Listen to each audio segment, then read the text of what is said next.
Hello दोस्तों, स्वागत है आपका आपके अपने यूट्यूब चैनल पे। दोस्तों, आज का जो हमारा टॉपिक है वो है इम्पोर्टेंस ऑफ लिसनिंग स्किल्स। दोस्तों, ये काफ़ी इम्पोर्टेंट टॉपिक है। इससे रिलेटेड काफ़ी क्वेश्चन जो है आपके जो इंग्लिश पार्ट होता है, इंग्लिश वाला जो पार्ट होता है, इंग्लिश का पेडोलॉजी जो पार्ट होता है, उसमें जो है काफ़ी क्वेश्चन इससे रिलेटेड पूछे जा सकते हैं और पूछे भी जाते हैं।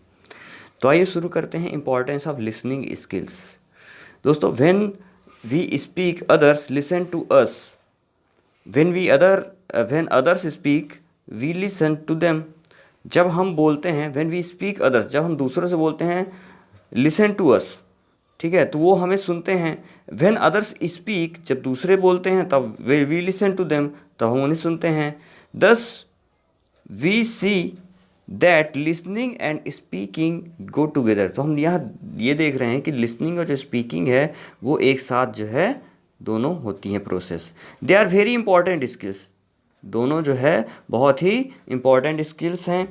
We speak what we listen to, ठीक है, हम वो बोलते हैं जो हम सुनते हैं।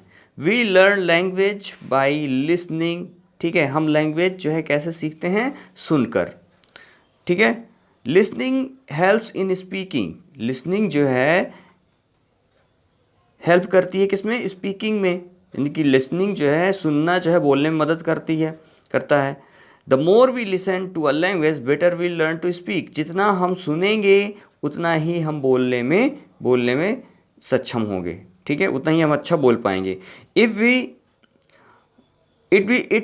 We learn whole of the language just by listening, ठीक है, इस तरह हम जो है पूरी we learn whole of the language, पूरी लैंग्वेज जो है जस्ट बाई लिसनिंग, हम केवल सुन कर ही सीख सकते हैं, ठीक है। जैसे बच्चा, छोटा बच्चा होता है, क्या स्कूल जाने से पहले वो जो है क्या कहीं सीखता है? वो तो अपने घर में अपने माता पिता, भाई बहन, अड़ोस पड़ोस सबसे जो भी सुनता है वही वो बोलना शुरू कर देता है। तो इससे सुन कर ही वो जो है शब्द निकालता है। तो इस तरह पूरी लैंग्वेज जो है सुनकर बोली जा सकती है, सीखी जा सकती है। Importance of dictation in listening skill. अब इंपॉर्टेंस ऑफ लिसनिंग, ठीक है, इंपॉर्टेंस ऑफ डिक्टेशन, डिक्टेशन का क्या महत्व है लिसनिंग स्किल में, ठीक है। Dictation is a device generally used in language teaching, ठीक है। डिक्टेशन एक ऐसी डिवाइस है जो लैंग्वेज टीचिंग में उपयोग की जाती है। Dictation is largely a listening exercise. Dictation जो है लार्जली किसमें उपयोग होती है, dictation is largely listening exercise. ये क्या है, एक प्रकार की लिसनिंग एक्सरसाइज है। Dictation can be used both as a test as a practice activity. Dictation का उपयोग दोनों ही टेस्ट और प्रैक्टिस एक्टिविटी के रूप में किया जा सकता है। It helps in practising listening, writing and memory, ठीक है। डिक्टेशन का जो है यूज़ किस में किया जा सकता है, प्रैक्टिस लिसनिंग में, राइटिंग में एंड मेमोरी में भी किया जा सकता है, ठीक है। इट प्रैक्टिसेस मेमोरी मोस्ट, ठीक है, ये जो है याद करने में भी काफ़ी ज़्यादा इसका उपयोग किया जा सकता है। It is possible for student to do a dictation successfully without understanding the general context of what is being dictated. ये संभव है किसी भी स्टूडेंट के लिए to do a dictation successfully, वो जो है किसी भी सब्जेक्ट को सक्सेसफुली डिक्टेट कर सकता है विदाउट अंडरस्टैंडिंग, बिना समझे, ठीक है, the general context of what is being dictated, बिना समझे कि वो पढ़ क्या रहा है, वो डिक्टेट कर सकता है, ठीक है। पिक्चर डिक्टेशन में आल्सो भी यूज्ड, पिक्चर डिक्टेशन का भी उपयोग किया जा सकता है लैंग्वेज लिसनिंग लैंग्वेज में, ठीक है।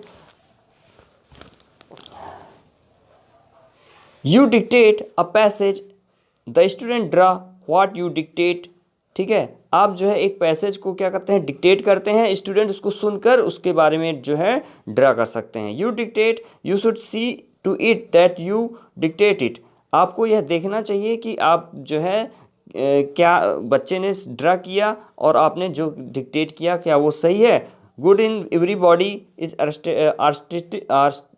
आर्टिस्टिक कैपेबिलिटी, ये एक प्रकार की क्या होती है, आर्टिस्टिक कैपेबिलिटी होती है।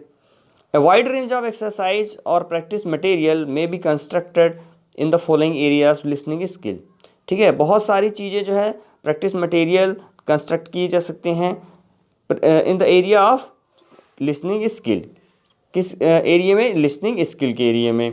पहला जो है साउंड रिकॉग्निशन, ठीक है, साउंड रिकॉग्निशन मतलब साउंड को जो है पहचानना, ठीक है। दूसरा recognising and identify the different intonation pattern, ठीक है, रिकॉग्नाइज मतलब पहचानना, रिकॉग्नाइज करना और आइडेंटिफाई करना, ठीक है। रिकॉग्नाइज मतलब रिकॉग्नाइज और identify the different intonation pattern, अलग अलग जो इंटोनेशन पैटर्न हैं उनको रिकॉग्नाइज करना और आइडेंटिफाई करना।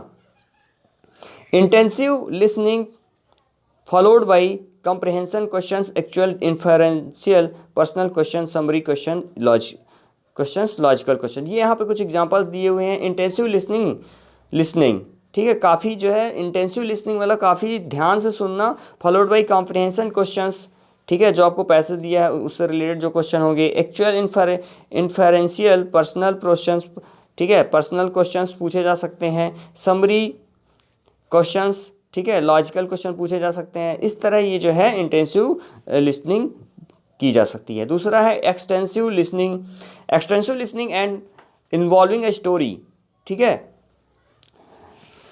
क्या कर सकते हैं अपन? Extensive listening and involving a story, कोई भी एक स्टोरी को जो है उसके बारे में अपन क्या कर सकते हैं? बोल सकते हैं, उससे बच्चे उसके बारे में सुन सकते हैं। न्यूज़पेपर आइटम्स एक्सेट्रा, न्यूज़पेपर को भी रीड किया जा सकता है, ठीक है। इस तरह इन सब लिसनिंग प्रैक्टिसेस के द्वारा जो है बच्चे लैंग्वेज काफ़ी जो है सीख सकते हैं। अब दूसरी चीज़ है स्ट्रेस क्या होता है? By stress we give importance to a certain part of speech is still of two types, ठीक है। स्ट्रेस क्या होता है? By stress we give importance to a certain part of speech, ठीक है। वी गिव इम्पोर्टेंस, किसी हम जो है इम्पोर्टेंस देते हैं to a certain part of speech, किसी भी पार्ट ऑफ स्पीच के किसी पार्ट को अपन जो है इम्पोर्टेंस देते हैं किसी स्ट्रेस द्वारा, ठीक है। Stress is two types, stress दो प्रकार के होते हैं।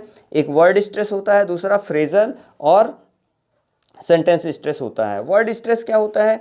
अ word is generally made of two और मोर लेटर्स। जो वर्ड स्ट्रेस होता है वो दो प्रकार से बन, वर्ड इज जो शब्द होते हैं वो दो प्रकार से बन के होते हैं, टू या मोर लेटर, दो या दो से ज़्यादा लेटर से मिलकर बने होते हैं। Stress is given some part of words in some words, ठीक है। स्ट्रेस जो होता है in some words, stress is given on the first part, कभी कभी वर्ड्स जो है वर्ड्स में फर्स्ट पार्ट में स्ट्रेस दिया जाता है on a group of letters, for example word cattle, ठीक है, stress is given in the first part, ठीक है। कैटल में जो है स्ट्रेस कहाँ दिया गया है? फर्स्ट पार्ट में दिया गया है। फ्रेजल स्ट्रेस, अब आते हैं फ्रेजल स्ट्रेस क्या होता है। In phrasal stress depend on individual for speakers price in such words stress changes because it depend on the pitch, ठीक है। In phrasal words stress depend on the individual और the speaker's choice, ठीक है। Phrasal words में जो है stress depend किस पे डिपेंड करता है? इंडिविजुअल पे, या स्ट्रेस डिपेंड ऑन इंडिविजुअल और द स्पीकर चॉइस, किसी व्यक्तिगत इंडिविजुअल या स्पीकर बोलने वाले की चॉइस पे डिपेंड करता है। In such words stress changes because it depends on the pitch level, ठीक है। स्ट्रेस जो है पिच लेवल पे डिपेंड करता है, ठीक है। इस वजह से in such words stress changes, तो स्ट्रेस बदल जाता है। इन सच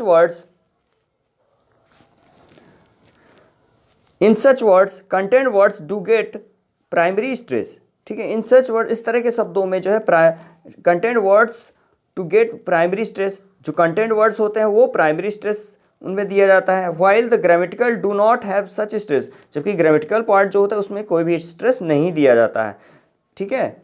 यहाँ पे जो है एक एक्सप्लेन किया गया है, describe the choice of syllable receiving primary accent, it depends on the meaning of the speaker want to convey, ठीक है। The choice of the syllable receiving primary accent depends on the meaning of the speaker want to convey, यहाँ पे speaker क्या convey करना चाहता है उस पर डिपेंड करता है, ठीक है।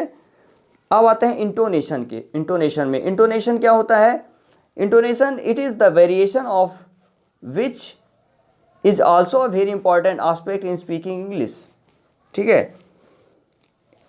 ये क्या होता है, it is the variation of pitch, ये क्या होता है, एक प्रकार का पिच का वेरिएशन होता है, intonation, which is also very important aspect in speaking.